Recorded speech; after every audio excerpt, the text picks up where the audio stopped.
তাইলে এটা কে ভাববে? বাপ ইসলাম তাইলে কার জন্য? কোরআন তাইলে কার জন্য নাজিল হইল? কেউ যদি আমরা কোরআন পালন না করি, না মানি, তো আল্লাহর কোরআন কার জন্য নাজিল হইল? নবী সাল্লাল্লাহু আলাইহি সাল্লামকে যদি আমাদেরও পছন্দ না হয়, তাহলে নবীজি কার জন্য আসলেন? কার জন্য তিনি রক্ত জড়াইলেন? কার জন্য তিনি তায়েফে রক্ত জড়ালেন? কার জন্য তিনি পেটে 2টা পাথর বাঁধলেন ক্ষুধার কষ্টে? কার জন্য তিনি 30 পারা কোরআন গ্রহণ করলেন মহান আল্লাহ পাকের কাছ থেকে?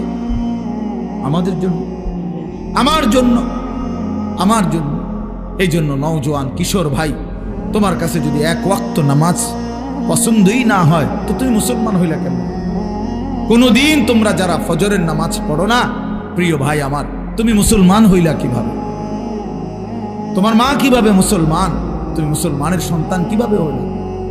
প্রিয় ভাই শুনো মিয়া, আল্লাহর নবী বলছেন, গান শুনে মজা মারা সাত এরকম করে, আরে ডোলের লরের এমন করে তাল দেয়, ঠ্যাঙালগি দেয়, আরে করছে কিরে, কইলু কিরে, এই যে এগুলা কি মানে? কি মজা নিচ্ছে? কি নিতেছে বলেন? স্বাদ নিতেছে। আল্লাহর নবী বলছে, ওয়াতালাদ্দুদু বিহা, গান শুনে এই মজা পাওয়া, এটা কুফরি। কুফরি বেটা,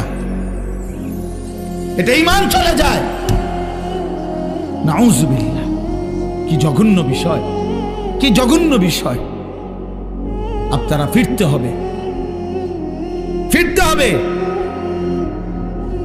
নিজেদের আত্মপরিচয় ঠিক করতে হবে ভাইয়া।